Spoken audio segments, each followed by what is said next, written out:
I stand alone in the bridal suite at Willamette Valley Vineyard, staring at my reflection in the full-length mirror. The wedding dress fits like a glove, every seam and crystal catching the light exactly as it should. The makeup artist outdid herself. My eyes look wider, my cheekbones sharper, my lips painted the perfect shade of rosé. On the vanity, my bouquet of white roses waits patiently, their petals soft against the polished wood. I check my phone for the 14th time in 20 minutes. No texts from Mom, no missed calls from Dad, not even a single word from Logan. Just silence, heavy and suffocating, pressing against my chest like an uninvited guest. A soft knock at the door cuts through the quiet. Martha, the wedding planner, pokes her head in, her professional smile barely masking the concern in her eyes. It's time, Caroline, are you ready? Her voice is gentle, but there's an edge to it. A flicker of worry she can't hide. My gaze drifts to the window overlooking the ceremony space. 90 guests sit in neat rows of white chairs, their murmurs blending with the delicate strains of a string quartet. But my eyes lock on the front row, 3 empty seats, glaring at me like silent accusations. They're not coming, are they? My voice trembles despite my best effort to keep it steady. Martha's smile falters, just for a second, before she recovers. There's still time, she says, but we both know it's a lie. I take a deep breath, smoothing the silk of my gown with hands that shake only slightly. Let's go, I say, my voice firmer than I feel. The garden doors swing open, and 90 heads turn in unison to watch me walk down the aisle. Alone, their sympathetic gazes hit me like soft, pitying pats, each one making my skin crawl. Some whisper behind cupped hands, their words too low to catch but sharp enough to sting. Others offer encouraging smiles, the kind that only deepen the hollow ache in my chest. I force my focus to Ethan, standing at the altar, his eyes locked on mine. His steady gaze is a lifeline, radiating love that almost, pushes away the memory of my mother's voice 3 days ago. We'll try, sweetie, she'd said over the phone, her tone as casual as if she were declining a lunch date. Not my wedding. Logan's firm has an event that weekend, I'd pleaded, desperation clawing at my throat. I'll pay for the flights, the hotel, anything, please. Mom, in the background, Dad's voice had cut through, cold and final. Tell her we're busy. Now, with each step down the aisle, I force myself to breathe. In, out, one foot in front of the other.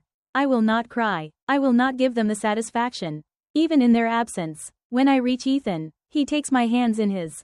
His fingers are warm, solid, real. I'm here, he whispers, so low only I can hear. We're enough. For a fleeting moment, I'm 8 years old again, standing in our living room as Mom and Dad fuss over Logan's debate trophy. They position it carefully on the mantle, stepping back to admire it from every angle, snapping photos to send to relatives.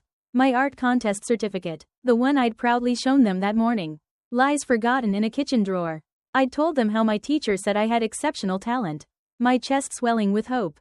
Mom had glanced at it and said, "That's nice, honey," before turning back to her cooking. Later, Dad ruffled my hair absently. Logan needs more support. He's going places, he'd explained when I asked why they attended all his events but missed my art showcase. You understand, don't you, Caroline? Mom's voice echoes in my mind, sharp and cutting. Why can't you be more like your brother? He focuses on what matters.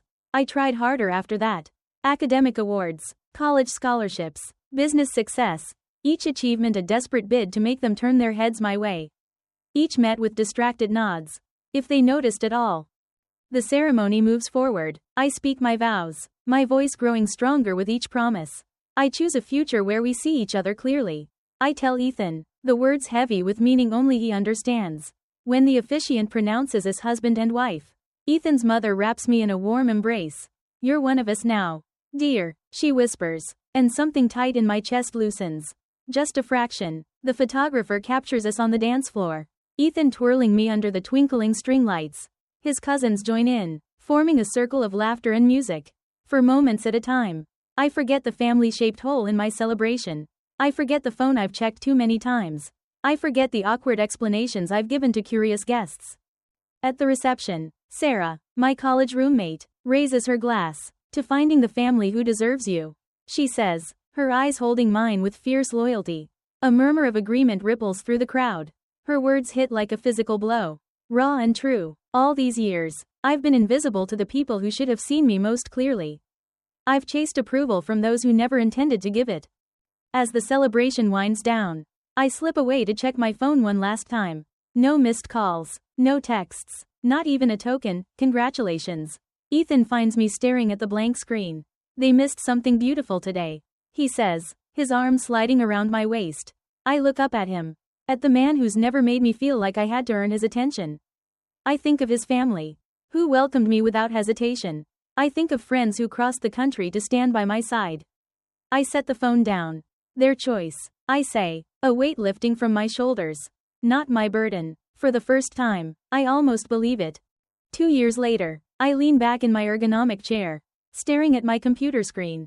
The acquisition of Crescent Motion Studio, finalized at $21 million, glows in bold text. 2 years of negotiations, 5 years of building from nothing, and now validation in the form of 8 figures.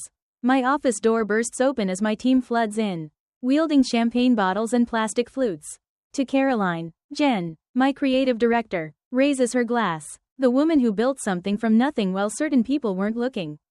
I smile, clinking glasses with 12 people who showed up for me. Unlike my family. My phone buzzes. An Instagram notification. Logan posting about his twins' private school fundraiser. I know I shouldn't look. But I do. There they are. Mom and Dad flanking Logan and his wife, Hannah, their twin daughters in matching plaid uniforms. The caption reads, "Family tradition continues. 3rd generation at Westridge Academy." Dad's arm is draped over Logan's shoulder. Mom beams at her granddaughters. I swipe through more photos. A family vacation in Hawaii last month. A holiday gathering I wasn't invited to. Dad's retirement party. In every image, they're the picture-perfect American family, minus one daughter. The photos tell a deeper story. A Maui vacation rental costs at least $5 a week. Westridge Academy tuition runs $30 per year per child. Logan's house, visible in several shots, sits in a neighborhood where homes don't sell for less than $2 million. All funded by my parents' retirement savings and family investments. According to whispers from distant cousins who occasionally remember I exist. Caroline? Jen touches my arm. You zoned out for a second. I lock my phone. Just checking messages. Where were we? The celebration continues, but my mind is calculating. Logan's law firm is moderately successful. Nowhere near enough to support his lavish lifestyle. My parents have been quietly propping him up for years, draining their retirement to maintain his image. Meanwhile, my $21 million acquisition doesn't even warrant a text. I stand, my movements slow and deliberate, drawing every eye in the dining room. Logan's gaze locks on my hands as I unlatch my briefcase. The soft click echoing like a gavel. Dad shifts forward, Mom's fingers twisting the napkin in her lap. They expect a check, a lifeline to pull them from the mess they've made. Instead, I withdraw a single document and place it on the table. This is the announcement for the Rivera Media Scholarship Foundation. I say, smoothing the paper with my fingertips. $16 million to create opportunities for young women in digital media arts. The press release goes out tomorrow morning. Logan chokes out the number. 16 million? Named after Miss Rivera, my high school media arts teacher. I continue, my voice steady, the woman who showed up to my gallery exhibits when my family was too busy. The money is locked in a foundation trust. Legally untouchable. Approved by the board last week. Silence falls like a heavy curtain. I'm helping girls who never got the applause I didn't get. I say, gathering my belongings. That's what family means to me. Logan's face contorts, veins bulging on his forehead. You're wasting it on strangers? On nobody girls who deserve better than what I got. I cut him off, snapping my briefcase shut. Girls who need someone to invest in them. I pick up my phone, turning the screen toward them. A recording app shows a timer ticking at 36 to 14. I've documented every manipulative message from today. I say quietly, every threat, every demand, every guilt trip, just in case anyone gets creative with legal claims against the foundation. I walk toward the door, my footsteps steady on the hardwood floor.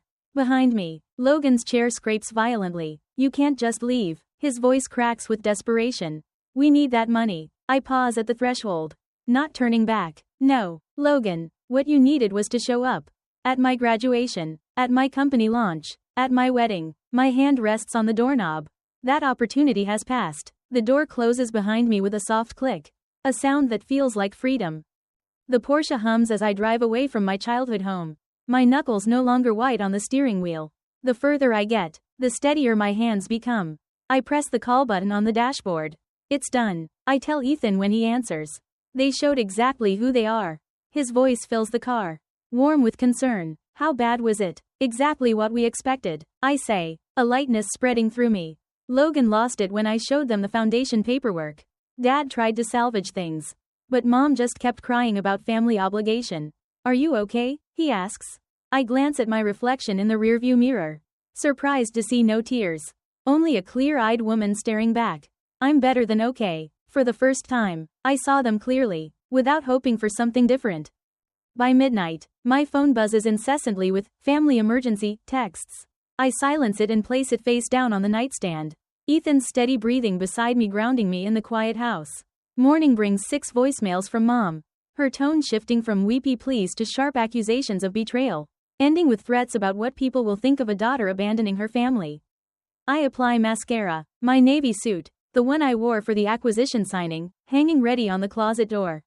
Ethan hands me coffee in my favorite mug. Logan's been calling business associates. He says, scrolling through his phone. Your dad tried reaching my uncle. Predictable, I reply, sipping the bitter brew. They're moving faster than I expected. But not smarter. The foundation board meeting goes smoothly. 12 accomplished women, media experts, financiers, all personally vetted, approve the press release unanimously. The first scholarship recipient will be selected in 6 months. I'm reviewing venue proposals when Janine from reception calls. Miss Rivera, your family's here. They're causing a scene. Through the glass walls of my office, I see security moving toward the lobby. I straighten papers that don't need straightening. Have security escort them out. Calmly and professionally, I say. Mom's voice rises over the office hum. Her pearl earrings swinging as she gestures wildly. My daughter is abandoning her family. Logan stands beside her, face flushed with the same red hue I remember from his childhood tantrums. My team watches me for cues. I stand, smooth my skirt, and walk to my office door. It's being handled, I tell them with practiced calm. Let's continue our work. That evening, I draft an email to Mom, Dad, and Logan. I have documented your harassment at my workplace. Any further attempts to contact me at my office will result in a formal complaint. All communication regarding family matters must go through my attorney. Attached, direct and clear, my therapist Patricia says 2 days later in her sunlit office. The faint scent of jasmine tea between us. How did it feel sending that? Necessary, I say, tracing the armchair's pattern. Not satisfying, more like setting a boundary. Exactly, she nods. They're showing who they've always been. Aren't they? The realization hits like a quiet wave. I wanted their love, but they wanted my resources. Logan contacts the Portland Chronicle, spinning a tale of a family dispute. The reporter, sharper than he anticipated, asks why none of them attended my wedding. The story paints a picture Logan didn't intend. Parents absent during milestones. Suddenly interested when money appeared. Mom's social media rant backfires, sparking support from former classmates, business associates, even distant relatives. We always wondered why they never talked about your success. A cousin writes. The Portland Business Journal requests an interview about the foundation. I agree. Setting clear parameters. We discuss its purpose and impact. Not family drama. Reporter Delia Warren meets me at the foundation's office. This is an impressive initiative, she says, reviewing the prospectus. 16 million is substantial. What inspired it? I had a teacher who saw potential in me when others didn't. I say carefully, Miss Rivera changed my life by paying attention. I want to create that for young women who might be overlooked. Delia notes my career, mentioning Crescent Motion's acquisition. Is your family proud? The question hangs between us. I could dodge it, but I meet her eyes. My success was built without their support. They weren't at my wedding, my graduation, or when I sold my company. Her pen pauses. That provides context for the foundation's mission. The article, headlined Self-Made Success Creates Legacy of Support, contrasts my generosity with my family's entitlement. When Logan's foreclosure hits the news days later, the community connects the dots without me saying a word. 2 weeks later, I receive the Business Leadership Award from the Women in Media Alliance. Standing at the podium, I look out at faces celebrating my success, not pitying my pain. Ethan beams from the front row. No empty seats haunting me tonight. This journey began in invisibility and led to impact. I say, my voice steady. I once measured my worth by approval I couldn't earn. Now, I measure it by what we build together. The standing ovation washes over me. A cleansing tide. Patricia calls it post-traumatic growth. This peace I've found in accepting unhealed wounds. I maintain boundaries with extended family, centering holidays around chosen family, Ethan, Naomi, my team, celebrations filled with joy, not dread. The foundation thrives. Applications pouring in months before the launch. The committee selects 3 finalists for the first scholarship. They'd like your input by Friday. Janine says, placing portfolios on my desk. I open the first. A young woman whose teacher saw her talent when no one else did. The circle completes itself. Healing through action, not resentment. Family is what it does, not what it claims to be. For the first time, I feel truly seen.